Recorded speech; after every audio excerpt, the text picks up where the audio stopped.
토마토 인터뷰입니다. 지난해 우리나라 가공식품 수출액이 사상 처음으로 50억 달러를 돌파했습니다. 특히 과자류, 조제분유, 고추장 같은 품목들이 많이 팔렸는데 특히 중국에서 미국에서 급성장한 것으로 조사가 됐습니다. 특히 중국은 FTA 효과, 한류 효과, 식품 안전에 대한 관심이 늘어났다는 점 등을 통해서 수출이 늘고 있는 국가 가운데 하나인데요. 침체되고 있는 내수 시장 그 가운데 식품업계가 중국 시장을 주목하고 있습니다. 자, 오늘 이 자리에서는 생활문화부 정혜운 기자와 함께 관련 이야기 들어보겠습니다. 안녕하세요. 예, 오늘 K푸드 이야기 들어보게 되겠네요. 네. 예, 지난해 가공식품 수출액이 50억 달러를 사상 처음으로 넘었다고 하는데요. 특히 대중국 수출 증가가 한몫했다고 합니다. 구체적으로 좀 설명 들어볼까요? 네, 지난해 가공식품 수출이 전반적으로 증가세를 보였는데요. 과자류, 고추장, 조제분유의 수출액이 15% 이상 성장했습니다. 이들 품목의 수출 호조는 중국 시장이 이끈 것으로 나타났습니다. 지난해 과자류의 중국 수출액은 4,800만 달러로 전년보다 29% 증가했습니다. 이는 중국산 유아용 과자류 수요가 증가한 것으로 분석됩니다. 고추장의 중국 수출액은 430만 달러로 미국의 절반이지만 지난해와 비교했을 때 무려 97%가 증가했습니다. 네.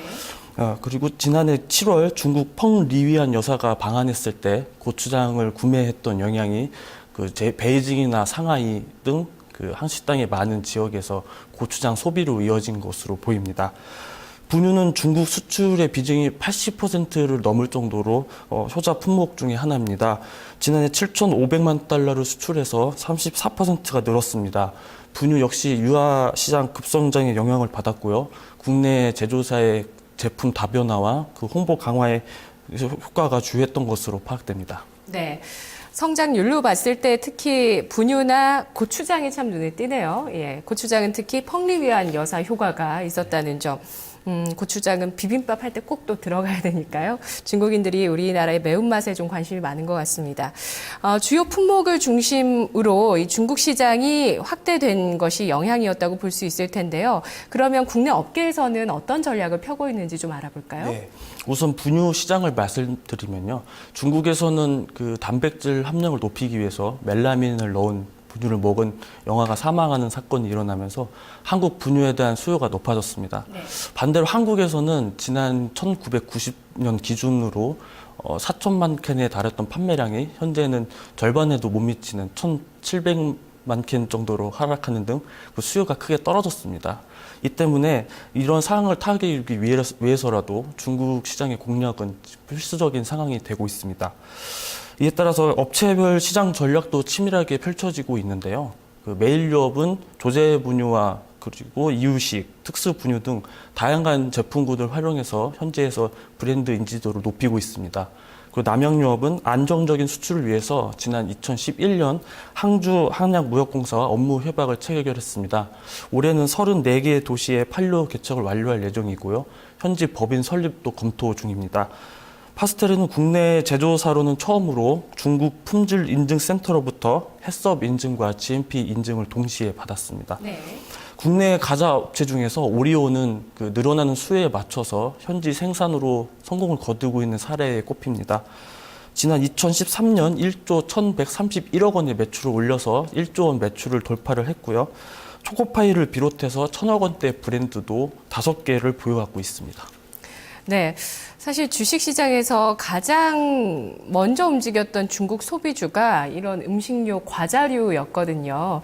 여전히 오리온은 좀 명맥을 이어가고 있는 모습이네요. 그리고 분유 시장의 어떤 성장성과 현황들 좀 알아봤습니다. 이 밖에 중국 시장에서 주목하고 있는 또 다른 품목은 뭐가 있을까요? 네, 대표적인 품목 중에 하나가 라면인데요. 네. 국내 업계 1위인 농심은 지난 1990년 중국에 진출해서 대표 브랜드인 신라면을 내세워서 현지를 공략하고 있습니다. 그리고 새 브랜드 홍보와 마케팅 강화, 그리고 서부 거래처 개척 등의 효과로 지난해 농심은 중국에서 1억 8천만 달러의 매출을 올려 전년보다 28% 성장했습니다. 이로써 미국을 제치고 해외 법인 매출 중 1위를 달성했습니다.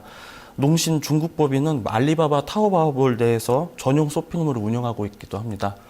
또 다른 중국의 인기 품목은 빙그레가 생산하는 바나나 맛 우유인데요. 네네. 지난 2013년 기준 150억 원의 수출을 기록했고요. 빙그레는 그 판매 증가를 위해서 지난해 8월 현지 법인을 설립했습니다. 네. 라면은 뭐 지난해 별그대 효과도 상당히 컸던 것 같아요. 네. 직접 그 PPL을 하지 않았던 농심의 신라면이 그래서 뭐 사상 최대의 중국 매출을 보인 달도 있었고요. 하지만 이런 것들이 좀 주식시장의 주가로 영향을 크게 주지는 못하고 있어요. 또 다른 품목을 좀 알아볼게요. 맥주나 소주, 막걸리 같은 품목들 중국 시장 현황 어떻습니까? 네, 우선 맥주는 지난해 중국으로 1,412만 달러를 수출해서 전년보다 무려 66.5%가 증가했습니다. 네. 그 관세청 통계에는 포함되지 않는 발포주나 무알코올 맥주까지 합하면 실제 수출액은 더 높습니다. 지난해 소주의 수출액은 953만 달러로 전년보다 13.5% 증가한 것으로 집계됐습니다. 막걸리는 지난해 199만 달러로 2.6% 정도 늘었습니다. 네. 주류 중에서는 그래도 맥주가 선전하네요. 네. 전년 대비해서 66.5% 지난해 중국 수출이 늘었습니다. 이런 식품 수출뿐만 아니라 국내에서 만든 외식 브랜드가 또 한류를 타고 중국에서 인기가 있다면서요? 네, 현재 지금 국내 외식 시장은 경기 침체와 더불어서 그다음에 정부 규제 등의 영향으로서 성장이 둔화된 상태입니다. 이 때문에 중국은 그 새로운 수익 창출뿐만이 아니라 동남아로 진출하는 교두보 역할을 하는 중요한 시장으로 자리 잡고 있습니다. 그 커피 전문점인 카페베네는 중국 현지에서 580여 개의 매장을 보유하고 있습니다.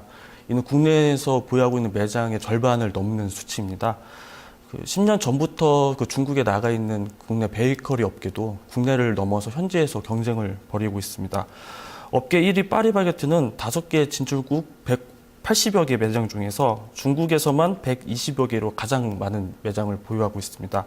올해는 그동안의 직영점 운영 노하우를 바탕으로 가맹 사업도 검토할 계획입니다.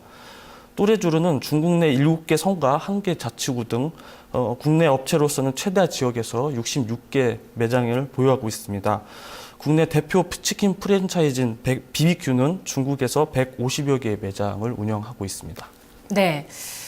매장 수로 봤을 때는 카페베네가 가장 많군요. 네. 그리고 BBQ. 또 우리 주식시장에서는 미스터 피자도 많이 주목을 했었는데요. 미스터 피자 주가는 지난해 좀 많이 오르고, 현재는 지난해 종가 수준에서 조금, 정체되고 있는 양상을 보여주고 있습니다. 이렇게 중국에서 활약하고 있는 국내의 식품 외식업체들의 현황 알아봤는데요.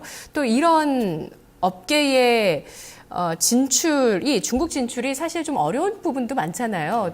특별히 어떤 어려운 점이 있을까요? 지금 수출 호조를 보이고 있는 분야와는 다르게 우유는 현지에서 수출이 중단된 상태, 수입이 중단된 상태입니다. 네. 지난해 5월 중국 정부가 한국산 살균유, 즉 신우유에 대한 수입을 금지시켰기 때문인데요. 중국에서는 75도 이상에서 10분 내외로 살균하는 공법으로 만든 제품을 살균 기준으로 삼고 있습니다.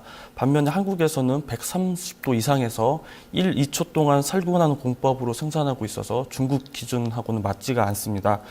이에 따라서 국내 제조사는 중국이 요구하는 기준에 맞는 우유를 생산해서 중국 정부의 심사를 받고 있습니다.